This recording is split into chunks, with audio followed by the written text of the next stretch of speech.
예, 오늘은 창세기 39장 1절에서 5절 말씀, 믿음으로 얻는 형통한 삶이라는 내용을 가지고, 주제를 가지고 이런 말씀을 보도록 하겠습니다.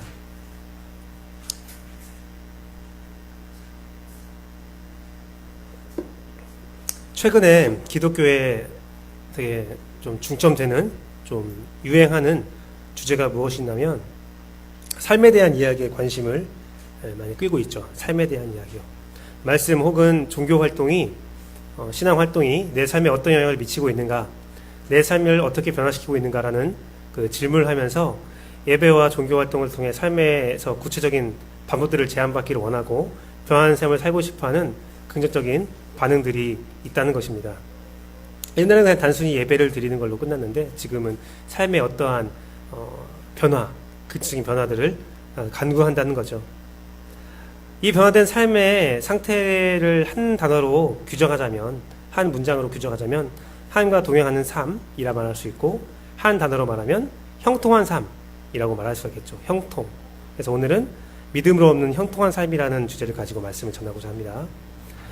형통이라는 것은 모든 것이 순조롭게 이루어진다는 거죠. 모든 것이 순조롭게 이루어진다는 거예요. 오늘날 우리들은 모두 하나님과 함께 형통한 삶을 추구하며 살아가고 있습니다. 근데 한 가지 생각해봤으면 좋을 주제가 하나 있어요. 뭐냐면 그 변화된 삶, 변화된 삶에 대한 당신의 응답, 형통한 삶에 대한 당신의 응답이 혹시 여백 없이 꽉 들어찬 자칫 그냥 분주하고 바쁜 삶이 아닌가 한번 생각해봤으면 좋겠습니다. 획일화되고 규정화된 행동의 율법화 혹은 결과의 율법화로 되어지지 않는가를 생각해보는 거죠. 행동의 율법화라는 것은 뭐냐면 특수한 신앙 활동, 신앙 행동으로 형통한 삶을 규정하는 거예요. 이러한 삶을 살아야 된다. 저러한 삶을 살아야 한다. 어떤 규정함을 만드는 거죠. 결과의 율법화는 형통한 자에게는 이러한 결과가 있다라는 거죠. 세상에서 영향력 있게 살아야 된다. 혹은 많은 부와 명예를 얻어야 된다. 혹은 내 삶의 결과물들이 어떠한 형태로 이루어져야 된다라는 어떤 것들을 만들어가는 거죠. 그런 식의 외적인 기준을 정하고 그것들을 위해서 기도하며 살아가는 우리의 모습이 아닌가를 돌아봤으면 좋겠습니다. 그런데요, 만약 당신의 변화된 삶, 형통의 모습이 이 두 가지를 바라보고 있다면 절대로 형통할 수 없음을 여러분이 기억하십시오. 절대로 형통할 수 없어요. 저는 대학교 시절에 선교단체를 경험했습니다. 제 선교단체를 경험할 때에 저의 일정이 어떻게 됐냐면요, 아침에 새벽 기도로 시작하지 못했어요. 아침에 저는 늦게 잤기 때문에 새벽 기도는 못했지만 아침 기도 모임이라는 모임이 있었어요. 8시에 이제 캠퍼스에서 모여서 아침 기도 모임에 참석하고 수업을 듣습니다. 남은 시간에는 1대1이라는 양육 프로그램이 있었어요. 제가 가르치거나 제가 배우는 거죠. 그래서 그것들을 준비하거나 했습니다. 많게는 5명의 양도 쳤고요. 적게는 1명 치면서 1대1을 계속 해왔어요. 5명의 양을 친다는 것, 1명의 양을 치는 것도 굉장히 힘들어요. 시간을 많이 소요되고, 준비 시간뿐만 아니라 한번 행하는 시간도 많은 시간이 필요합니다. 월요일에는 주 1회 실시하는 요회를 위해서, 팀장 공부라는 그 프로그램에서 배우고 가르치는 것들을 막 배웠어요. 그리고 그것이 끝나면, 국내 선교를 위해서 월요 기도 모임을 참석했고요. 화요일에는 요회를 참석하고 교제를 했습니다. 그리고 수요일은, 안디옥교회, 전주 안디옥교회라는 곳에서 수예배를 참석한 적이 있었어요. 그리고 목요일을 되면 제가 학군단이었거든요. 학군단 CR 크리스찬 ROTC라는 모임이 있었는데 그 모임을 저희 선교단체와 함께 요회를 일구었었거든요. 그래서 목요일에는 또 학군단 모임으로 요회를 참석하고 교제를 나눴습니다. 금요일에는 전주 시내에 있는 모든 학생들이 모여서 예배를 드렸었어요. 지금은 목요일날 예배를 드린다고 하는데 저 때만 해도 금요일날 예배를 드렸거든요. 그래서 금요일날 금요 공동예배를 참석했습니다. 그럼 토요일에는 뭐 하냐? 토요일 아침에 일찍 일어나서 다시 그 모임을 가요. 왜냐면 제가 이제 금요 예배 때 율동단이었거든요. 율동을 막 했었거든요. 그래서 율동단 연습을 위해서 토요일날 모임을 갔습니다. 율동단 연습이 끝나면 이제 대전을 가야 됐어요. 제 집이 대전이기 때문에 바로 점심 먹거나 아니면 점심 전에 대전에 가서 교사 모임을 참석하고, 제가 주일학교 교사였거든요. 교사 모임 참석하고 또 공각 공부를 합니다. 그리고 주일 되면 예배 드리고 9시에 예배 드렸는데 그때 성가대도 썼었어요. 성가대 예배하고 이제 어린 예배 드리고 이제 학생 예배 드리고 요즘에는 학생 예배 드리는 사람이 어른 예배 안 드리는 분들이 많다고 하는데 저희 때는 그러면 안 됐거든요. 어른 예배 꼭 드려야 된다 해서 9시 어른 예배 드리고 성가대 쓰고 학생부 예배 드리고 전주로 다시 오는 거예요. 그리고 월요일부터 시작되는 그 일정을 다시 준비했습니다. 야간의 시간에는 형제들하고 좀 막 신나게 놀고 교제를 했죠. 교제도 훈련이라고 하면서 많이 놀았는데 남은 시간이 거의 없었어요. 진짜 꽉 들어찬 삶이었어요. 외면적으로는 꽉 찼죠. 이게 뭐 공부하기보다는 훈련과 신앙생활로 꽉 찼던 삶이었는데요. 저는 지금 이 말씀을 드리는 게 그 삶이 전혀 도움이 되지 않았다라는 건 아니죠. 지금 저의 신앙의 모습이나 여러 가지 가치관들이 그때 성립이 되었죠. 긍정적인 결과를 가져오는데 많은 도움이 됐습니다. 당시 기억을 되돌리면 되게 추억이 되고 기쁨이 있었고 알찼어요. 행복했어요. 하지만 제가 그러한 삶에서 하나님을 떠나는 데는 한 사건, 한 번의 흔들림, 하루의 결심이면 가능했습니다. 가능했어요. 네. 가능했어요. 또한 그 삶과 훈련의 삶을 돌아보면 참 안 좋았던 것이 있었는데 뭐였냐면 그 훈련, 나의 삶과 가까이 하지 않는 사람들은 믿음이 없는 사람으로 취급하고 우리의 편에 서지 않는다면 좀 이렇게 배적하는 그런 일들이 있었던 것 같아요. 우리 편만 옳다는 독선이 나타났고 그로 해서 상처를 입히기도 하고 그러니까 그 훈련과 삶의 동기가 하나님을 따르는 귀한 그런 결심이었으면 좋았을 텐데 가끔은 불안감이나 자존심 그런 것들이 동기가 됐던 적이 있었습니다. 단점이 있었죠. 꽉 들어찼다고 해서 꽉 들었다 훈련의 삶이라고 해서 그것이 형통한 삶이다. 하나님과 함께하는 삶이다. 그렇게 말할 수 없는 것 같아요. 또한 긍정적인 변화에 반응이 되는 변화된 삶, 그 변화의 삶의 응답을 되게 추구하는 사람에게는 가끔 가다가 이러한 잘못됨이 있는 것 같습니다. 무한도전 같은 엄청난 도전적인 삶을 좀 바라는 것 같아요. 저도 그렇거든요. 영향력과 명예 등 그런 삶에 얻어지는 그런 것들을 생각하면서 내 안에 그러한 모습이 없는 것, 도전이 없는 삶, 쳇바퀴 같은 삶을 바라보면서 낙심하는 나는 말씀이 내 삶에 녹아들지 않았는가? 말씀대로 살지 못하는가라는 낙심하는 그런 모습들이 있기도 합니다. 제가 가끔 경험하는 일인데요. 그걸 비춰봤을 때 여러분에게 말씀드리면 저는 먹고 사는 문제 혹은 가족을 지키는 문제 때문에 더욱더 험한 십자가의 길을 걷지 못하는 자신을 보면서 자책하는 경우가 많은 것 같아요. 내가 왜 더 하지 못할까? 더 헌신하지 못할까? 더 주의 길을 걸지 못할까? 막 자책하는 것 같아요. 제가 직장을 그만두거나 아니면 가족을 지키지 않으면 또 그것도 하나의 문제가 되잖아요. 그럼에도 불구하고 나는 내가 가족을 지키고 내 가정에 먹고 사는 문제를 걱정하는 것이 세속적인 것 같은 느낌이 들 때가 있어요. 그리고 제가 온전한 사역자의 모습으로 살지 못하잖아요. 외적으로 봤을 때는요.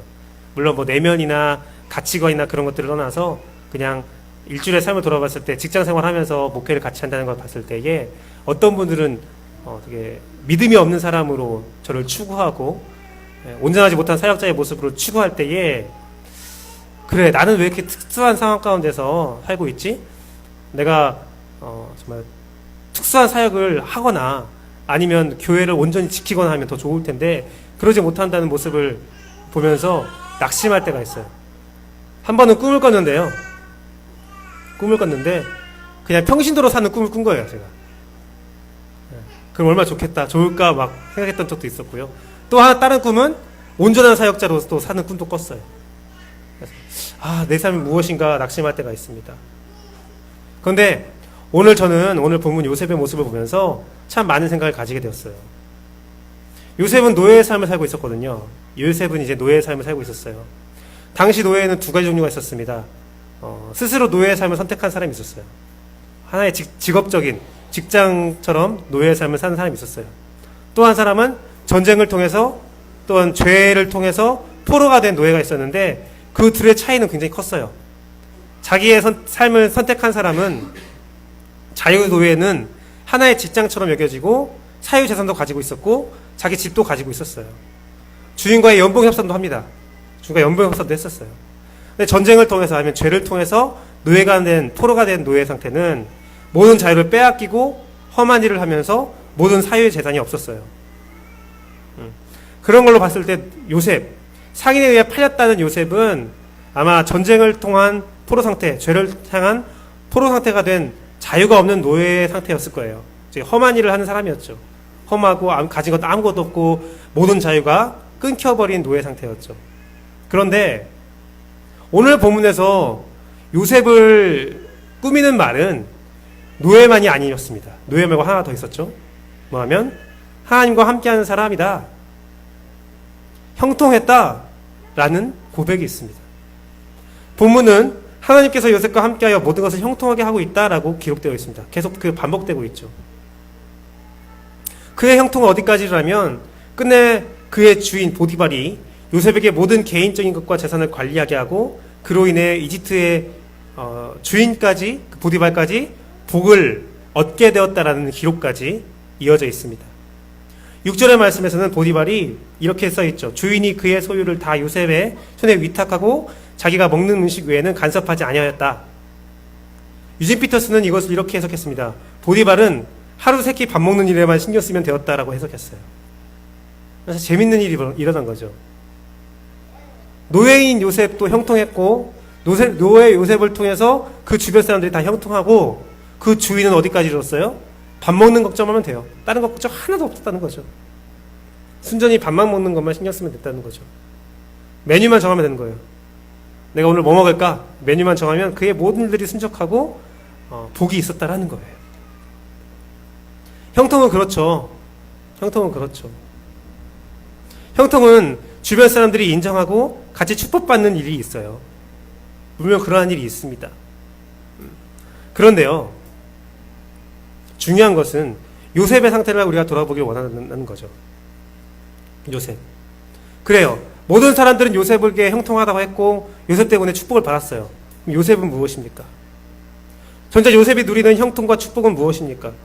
모든 것이 잘 되었지만, 주변 사람들이 모든 것이 잘 되었고 자기 일도 잘 되었지만 요셉은 노예 이상도 이하도 아니었어요. 요셉은 야곱의 사랑받는 아들에서 완전히 추락된 인생을 살고 있었어요. 그 추락된 삶에서 벗어날 수 없었어요. 그것이 노예된 요셉의 삶이었어요. 그런 노예의 모습이 어떻게 형통하다 말할 수 있겠습니까? 요셉의 입장에서 다른 사람들이 야, 너 형통하네, 너 하나님의 복이 있네 라고 말하면 저 같으면 굉장히 분통이 터졌을 것 같아요. 이게 무슨 복이 있는 거야? 라고 말할 것 같아요.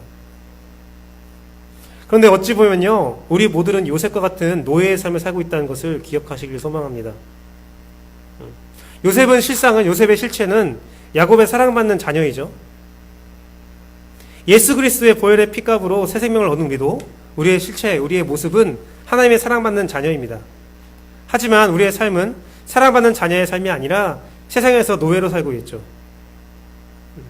우리도 세상에서 물질과 삶이라는 무거운 주제를 가지고 노예로 살고 있다는 거예요. 우리는 세상의 노예로 살고 있고 요셉도 노예로 살고 있어요.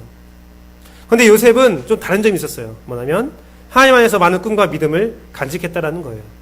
물론 요셉은 꿈의 주인이 되어서 자신의 이익을 추구했고 스스로 그 꿈을 이루려는 모습도 가지고 있었습니다. 그것 때문에 고난을 받게 되었죠. 또 현재 노예된 요셉의 모습은 하나님이 주신 분명한 꿈들이 있지만 그것들을 이룰 수 없는 한계에 갇힌 상태였어요. 하지만 성경은 그의 인생을 형통이라 말하고 있습니다. 그리고 모든 사람이 그에게 형통하다라고 말을 하고 있고 느끼고 인정하고 또한 그 형통의 주체가 누구에 있냐? 하나님에게 있다라고 말하고 있는 이 상황. 이 상황이 이해가 되십니까?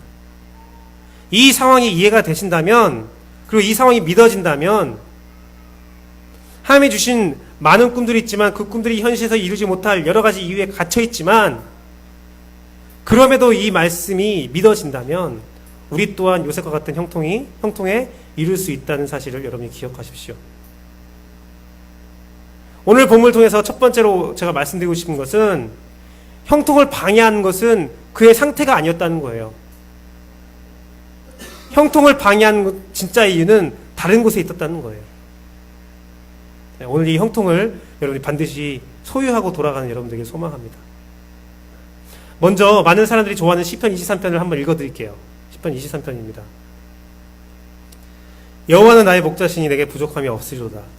그가 나를 푸른 풀밭에 누이시며 쉴만한 물가로 인도하신도다.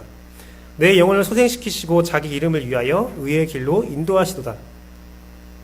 내가 사망의 음침한 골짜기로 다닐지라도 해를 두려워하지 않을 것은 주께서 나와 함께 하심이라. 주의 지팡이와 막대기가 나를 안위하시나이다. 주께서 내 원수의 목전에서 내게 상을 차려주시고 기름을 내 머리에 부으셨으니 내 잔이 넘치나이다. 내 평생의 선하심과 인자하심이 반드시 나를 따르리니 내가 여호와의 집에 영원히 살리로다. 사실 오늘 본문의 요셉의 삶은 시편 23편의 삶을 살고 있는 거예요. 시편 23편의 삶을 살고 있어요. 요셉 자신은 형통했고 부족함이 없었습니다. 그 이유는 그가 푸른 풀밭에 누워있고 쉴만한 물가에 있기 때문이 아니에요. 시편 23편을 잘 보면 그들이 시편 23편을 지은 다윗이 지금 쉴만한 물가에 푸른 초장에 와 있다가 아니에요. 갈 것이다예요. 갈 것이다예요. 하나님께서 나를 푸른 초장과 쉴만한 물가로 인도하실 거고 원수의 상에서 그 상의 원수의 목전에서 상을 베푸실 것이고 나에게 기름을 부으실 거야 라고 한 거예요. 지금 부으시고 있어가 아니에요. 거야예요. 그럼 지금은 뭐예요? 지금은 내가 사망의 음침한 골짜기를 다니고 있다예요. 내가 지금 비록 사망의 음침한 골짜기를 다니고 있지만 하나님의 지팡이와 막대기가 나를 지켜줄 거야. 나를 푸른 초장으로 인도할 거야. 라는 믿음의 고백이라는 거예요. 시편 23편은 절대로 그가 푸른 초장에 누워있다. 쉴만한 물가에 있다가 아니에요. 그게 아니라는 거죠. 요셉은 함께 하시는 하나님을 믿음으로 하나님의 자녀에 알맞은 사람을 살고 기대할 수 없는 상황에서도 그 상황을 기대하고 살아가고 있다는 사실이 기억해야 됩니다. 요셉 주변 사람들이 그의 형통에 대해서 하나님이 함께 하신 거야 라고 말하는 것은 어떤 거예요? 이방 신들을 섬기는 그 이방 애굽 사람들이 요셉에게 너 하나님이 함께 하고 있구나 라고 말하는 것은 어떤 이유입니까? 이것은 어떤 것을 우리에게 대변해주고 있냐면 요셉 자신이 스스로 그렇게 고백하고 있다는 것을 대변하고 있다는 거예요. 너 왜 이렇게 행복하니? 너 노예인데 왜 이렇게 행복하니? 너도 왜 이렇게 일이 잘 되니? 요셉이 고백하는 거죠. 하나님이 나와 함께하기 때문입니다. 그 모습을 보면서 이방 사람들, 요셉의 주위 사람들이 그렇게 고백하는 거죠. 그래, 너 하나님과 진짜 함께하는 것 같아. 너 진짜 형통한 것 같아. 하나님이 너에게 축복을 준 것 같아. 하나님이 너에게 축복을 주니 나도 축복을 받는 것 같아. 라고 고백하고 있다는 거죠. 누가 와도 불쌍한 삶을 살고 있는 요셉이 언제나 하나님 앞에서 행복함을 고백하며 감사하며 찬양하며 살아가고 있는 그 모습을 보여줬다는 것, 이것이 바로 믿음의 삶이라는 거예요. 믿음의 삶. 요셉은 믿음의 삶으로 하루하루를 충만하게 보내고 있다는 거예요. 그의 믿음을 통해서, 요셉의 믿음을 통해서 그의 삶이 형통하다라는 거죠. 지난주에는 유다의 삶을 우리가 돌아봤습니다. 유다를 통해서 형들의 삶을 대표한 모습들을 보았죠. 그의 삶의 모습과 요셉의 삶을 한번 비교해봐요. 누가 봐도 외적으로 볼 때, 현상으로 볼 때, 상황으로 볼 때는 유다가 더 나은 현실의 삶이에요. 자유가 있고 어떤 경제 생활을 할 수 있고 자녀도 그 부인도 얻고 자녀도 낳았어요. 충만한 삶을 살고 있어요. 노예의 삶에 어떤 충만함이 있겠어요? 어떠한 성과가 있겠어요? 열심히 일해도 성과가 없는 거예요. 그러나 하나님께서 말하는 형통하심을 누리고 있는 사람은 바로 요셉이라고 성경은 말하고 있죠. 결과적으로는 유다와 요셉 모두 다 하나님이 사랑하시고 만지시고 그의 인생을 푸른 초장으로 인도하고 계시지만 지금 이 본문에서 오늘날 형통을 누리고 있는 것은 바로 요셉이라는 거예요. 요셉이라는 거예요.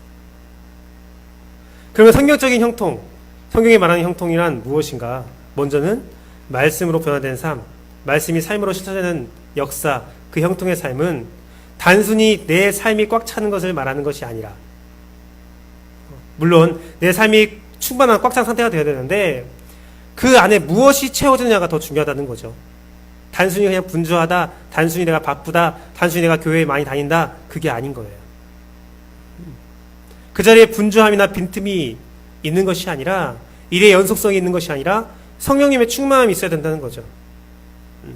성령의 충만함은 세상적으로 볼 때 여유로울 수 있고 또 비어 있을 수도 있어요. 여러분 그것을 기억해야 돼요. 성령의 충만함은 뭐 이른 오후, 늦은 오후에 시원한 곳에서 앉아서 누워서 차를 마시거나 대화를 나누거나 책을 읽거나 혹은 아무것도 하지 않고 멍 때리거나 그럴 수도 있어요. 세상적으로 볼 때는 한심해 보일 수도 있어요. 그 한심한 모습들이 연속적으로 이루어질 수도 있어요. 아무런 의미 없이 지나가는 것 같아 보여요. 분주하거나 결과가 없는, 막 분주하고 바쁜데도 결과가 없는 노예의 삶일 수도 있어요. 여러 가지 삶의 모습이 있어요. 세상의 평가에는 혹독한 비난이 따를 수도 있어요. 세상의 환경적으로는 비참한 밑바닥을 경험할 수도 있어요. 하지만 그것이 성령 충만할 수도 있어요. 평가의 기준을 세상적으로 보지 말고 하나님으로 보았을 때 내가 성령의 충만함이 있는가 없는가를 알아볼 수 있는 거예요. 제 사역에 큰 전환점이 되었던 사건들이 몇 가지 있는데요. 그 중에 하나가 제가 신학교에 들어간 사건이에요. 제가 사역을 시작하면서 큰 전환점이 된 것이 제가 신학교에 들어가서 한 가지 사건을 경험하게 되는데요. 저는 그동안 사역을 매우 잘하고 있다라고 자부했었어요.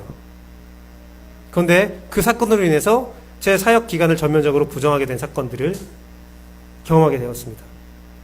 대학 부흥회 집회였던데요. 대학 부흥회 집회 1학년 때 참석했었는데 그때 방언이 터지면서 기도가 방언만 나오게 된 사건이 있었어요. 식사 기도를 해도 방언이 나왔어요. 그때도 양육을 하고 있었는데 1대1 하려고 1대1 시작 기도를 해도 방언이 나왔어요. 한국말로 기도할 수가 없었어요. 방언만 계속 나왔거든요. 처음에는 방언이 나오는 것이 굉장히 신기하고 경이로워서 막 흥분했어요. 근데 시간이 지나니까 되게 고통스럽더라고요. 왜냐하면 방언의 뜻을 전혀 모르잖아요. 제가 방언을 처음 받아서 방언을 기도하는데 내가 무슨 기도를 하는지 하나도 모르겠다는 거예요. 고통스러웠어요. 뜻도 모를 말이 입에서 계속 나오는 것이 고통스러웠어요. 평소보다 기도 오래 하죠. 방언으로 하면 막 오래 했어요. 30분 막 1시간도 기도했어요. 그런데 그 기도 시간이 전혀 행복하지 못했어요. 전혀 행복하지 못했어요. 그래서 성경을 찾아봤어요. 기도를 멈추고 성경을 찾아봤어요. 성경을 찾아보니까 방언을 받으면 통변하라는 말이 있더라고요. 방언으로 기도하는 것은 하나님이 기도하는 것이지 내 마음으로 기도하는 것이 아니라는 말씀이 있더라고요. 고린도전서 14장 13절에서 15절 말씀인데요. 같이 한번 읽어볼까요? 둘, 셋. 그러므로 방언을 말하는 자는 통역하기를 기도할지니 내가 만일 방언으로 기도하면 나의 영이 기도하거니와 나의 마음은 열매를 맺지 못하리라. 그러면 어떻게 할까? 내가 영으로 기도하고 또 마음으로 기도하며 내가 영으로 찬송하고 또 마음으로 찬송하리라. 예, 방언을 한 사람은 통변을 하라는 거예요. 마음으로 기도하지 못하니까. 그럼 마음으로 기도를 하라는 거죠. 전 그래서 그때부터 어떻게 기도했냐면 통변 달라고 기도했어요. 통변 달라고 계속 기도하면서 입에서 방언이 나오는데 이 방언의 기도가 무슨 뜻인지 전혀 알지 못하지만 마음으로는 통변 달라고 계속 기도했어요. 그러면서 통변을 어떻게 해줄까라는 그 하나님의 물으심에 그러한 느낌이 왔고 저는 한국말로 기도할 수 있게 해달라고 했어요. 그러자 한국말 기도가 터지기 시작했는데 기도의 주제가 뭔지 아세요? 제가 거의 일주일 동안 그렇게 고생을 했었는데 일주일 동안 내 입술로 기도했던 것은 무엇이냐면 내 사역을 회개하는 거였어요. 성령 하나님을 무시하고 내 의지와 내 생각과 내 능력으로 가득 찬 사역을 회개했어요. 내 의지와 내 능력이 가득 찼지만 그럼에도 불구하고 그 일을 하나님의 영광으로 수행하신 성령님께 감사의 기도를 드렸어요. 성령님은 내 이렇게 빛나고 있는 나의 사역 가운데 끊임없이 나와 함께 하시면서 나와 동행하시면서 잘못을 수정하고 역사를 이루셨는데 나는 그것을 눈치채지 못하고 계속 내 의지를 불태웠구나. 내 삶이 충만했지만 내 삶이 내 노력으로 충만했지만 그 충만함이 아무런 의미가 없었구나. 그것을 깨달았어요. 그것이 제 사역, 제 믿음의 큰 전환점이 되었습니다. 내가 사역으로 시간을 꽉 채워도 성령님의 인도하심, 역사가 없다면 아무런 의미가 없어요. 오늘날 삶의 변화를 추구하는 사역의 대부분,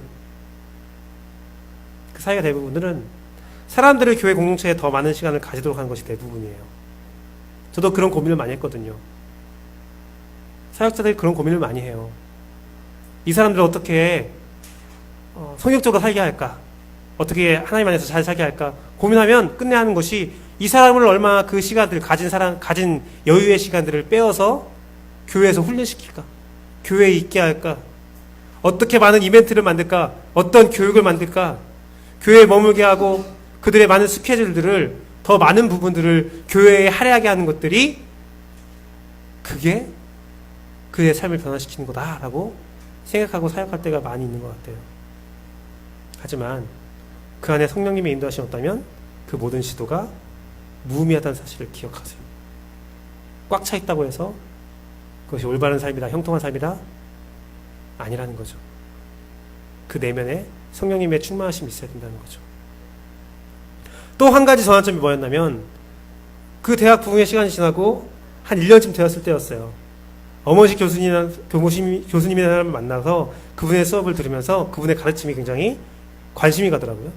그래서 그가 가진 책들을 막 사고 보기 시작했어요. 근데 그분이 책을 많이 안 냈어요. 근데 어느 날을 그 학교 홈페이지에 가니까 그런 그분의 논문들이 이게 올려져 있는 게 있더라고요. 그래서 그 논문들을 다 받아봤어요. 그 중에 하나가 원초적 기독교라는 것이 있었어요. 원초적 기독교. 기독교와 침례교의 핵심적인 기본사항들에 대한 내용들이었어요. 그 가운데 그 많은 말들이 저에게 도움이 되었지만 그 말 가운데 이 말이 되게 저의 가슴을 벅차게 했는데 한번 읽어드릴게요. 하나님의 사역에 좌천이 없다.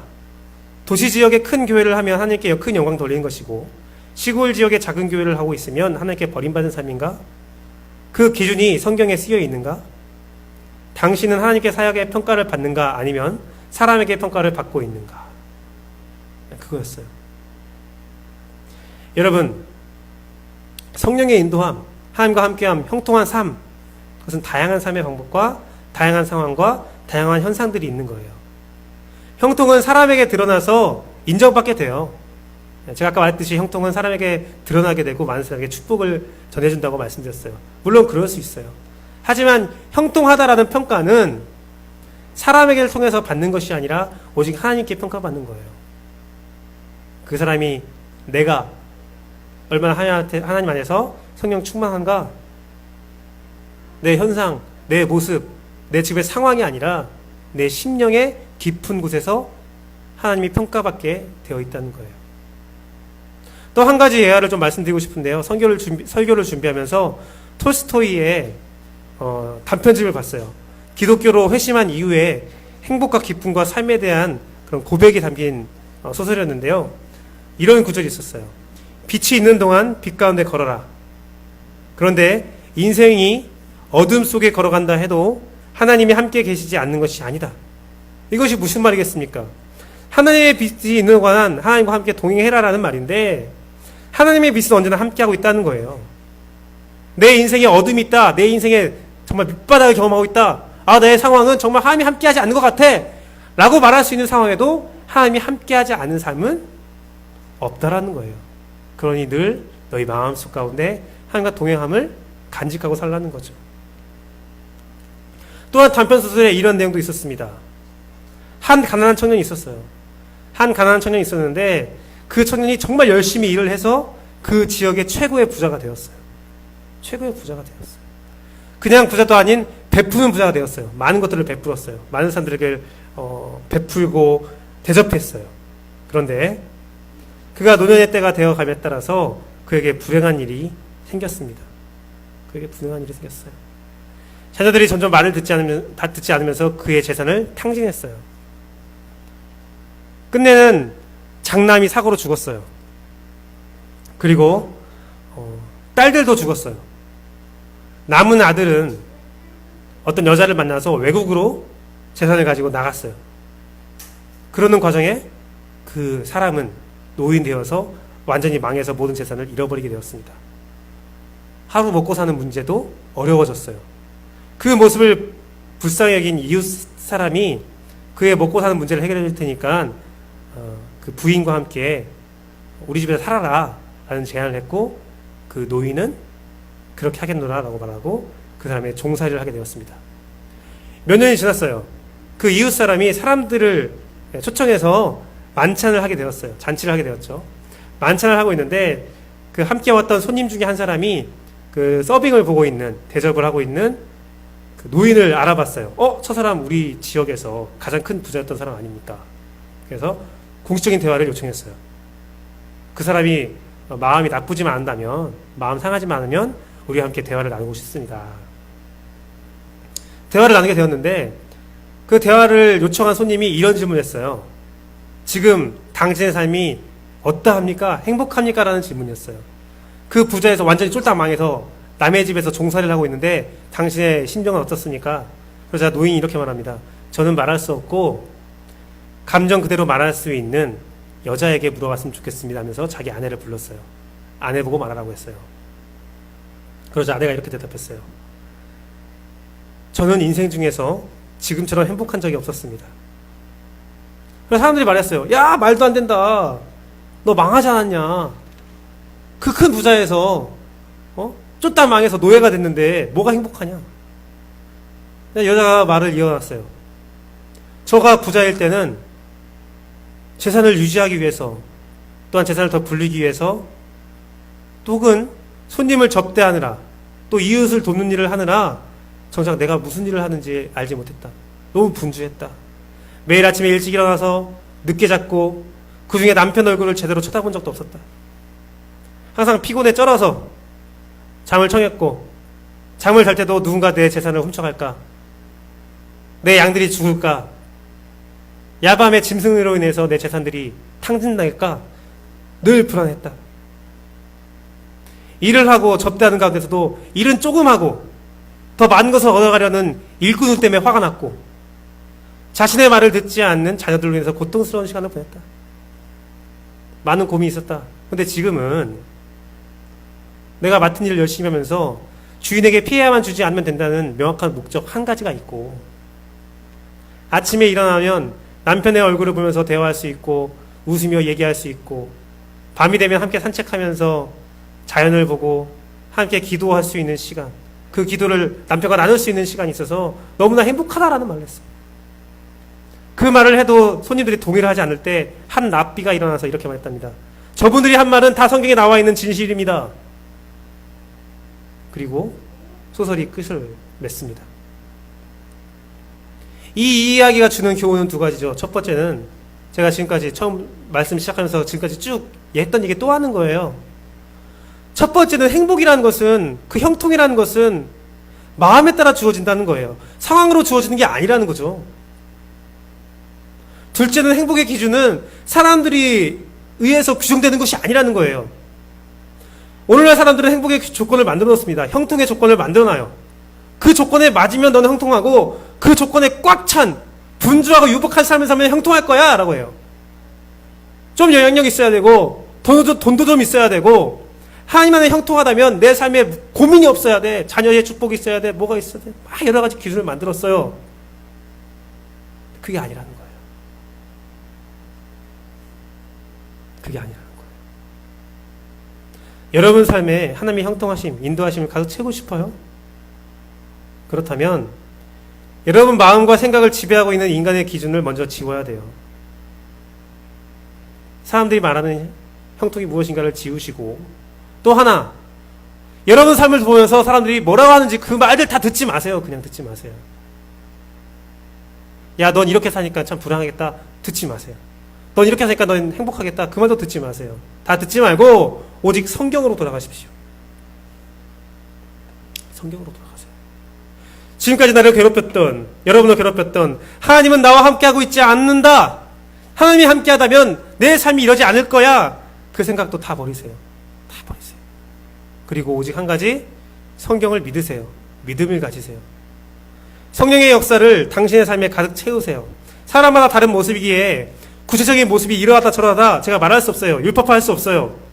하지만 분명 여러분들이 성경으로 돌아가서 성령의 역사에 여러분의 삶을 맡기고 성령이 인도하시는 그 모습을 찾고 그 안에 여러분의 그 물속에 여러분의 몸을 담그면 그 안에 형통과 평안이 있다라는 거죠. 요셉의 삶은 누구가 보더라도 버림받고 기뻐할 수 없는 삶이었어요. 당연히 요셉은 야곱의 아들일 때가 더 행복했겠죠. 사람들은 다 그렇게 평가하겠죠. 그러나 모든 자가 노예의 상태인 요셉을 보고 하나님의 형통하심을 고백했다는 것은 요셉 자신도 내가 형통하고 있다라고 고백하는 것이라고 아까 말씀드렸어요. 요셉이 먼저 자신의 삶을 형통하게 믿었기 때문에 나를 지금 푸른 초장과 쉴만한 물가로 인도하고 있는 하나님을 믿었기 때문에 그가 형통할 수 있었고 행복할 수 있었고 그 주위 사람들이 그로 인해서 행복할 수 있었습니다. 사랑하는 CR 침례교회 성도 여러분, 하나님의 형통은 현상으로 얻어지는 것이 아니라 믿음으로 얻어지는 삶이에요. 성령님의 충만 또한 현상으로 얻어지는 것이 아니라 믿음으로 얻어지는 것입니다. 우리의 삶의 실질적인 변화는 현상의 변화가 아닌 믿음으로 얻어지는 변화예요. 믿음은 보이지 않는 것의 실상이라고 해요. 믿음은 없는 가운데 있는 것처럼 사는 거예요. 어둠을 걸어간다 해도, 어둠에 아무것도 빛이 보이지 않다 해도 하나님이 함께하고 있다, 빛이 함께하고 있다는 사실을 기억하고 믿는 거예요. 어떠한 상황 가운데서도 하나님과 함께 살아가는 신앙인의 모습, 그리스도인의 모습을 지켜 살아가는 거예요. 누구도 나를 바라보고 있지 않다, 나 혼자 서 있다, 나 혼자 일을 하고 있어 라고 생각하는 순간에도 하나님이 나와 동행하고 있다 생각하고 그 생각으로 내 삶과 내 언행을 지켜나가는 것이 형통한 삶이에요. 그 안에는 비교와 비난이 없어져야 돼요. 여러분 자신에 대한 비난도 없어져야 돼요. 제가 오늘 새벽에 두산 안창호 님이 나온 무한도전을 봤어요. 반대 거기에 안창호의 외손자가 우리나라로 돌려보내는 그 도산 안창호 그 의사가 쓴 글이 있었어요. 뭐하면 애기 애타였어요. 애기 애타. 자기를 사랑해야 타인을 사랑할 수 있다. 성경에 있는 말이죠. 이웃을 너의 몸처럼 사랑해라. 여러분 자신을 사랑해야 돼요. 그것이 형통의 첫 걸음이에요. 첫 걸음이에요. 그렇게 여러분의 첫 걸음을 걸어나가고 여러분 심령에 응답하시는 성령의 하나님께 맞춰 살다 보면 내 시선을 성경에 고정하면 한 가지 중요한 진실이 보이게 됩니다. 인생을 살고 올바른 답을 내린 전도서의 말씀을 함께 볼게요. 전도서 1장 2절 말씀입니다. 같이 읽어보겠습니다. 둘, 셋. 전도자가 이르되 헛되고 헛되며 헛되고 헛되니 모든 것이 헛되도다. 헛되고 헛되고 헛되고 헛되다. 현실의 삶에 대한 성경의 평가예요. 헛되다. 하지만 이것은 허무주의가 아니에요. 허무주의가 아니에요. 진정한 헛되지 않은 영광을 발견한 자의 간증이라는 거죠. 고대 중동 문학은 처음과 끝에 주제가 나온다고 하거든요. 그리고 그 중간에 주제를 꾸미는 내용들이 나와요. 그럼 우리가 전도서 마지막을 봐야 돼요. 전도서 1장 2절에는 전도자가 이르되 헛되고 헛되며 헛되고 헛되니 모든 것이 헛되다 라고 말했지만 전도서 마지막 12장 13, 14절은 무엇입니까? 같이 읽겠습니다. 둘, 셋. 일의 결국을 다 들었으니 하나님을 경외하고 그의 명령을 지킬지어다. 이것이 모든 사람의 본분이니라. 하나님은 모든 행위와 모든 은밀한 일을 선악간에 심판하시리라. 왜 세상이 헛되고 헛되요?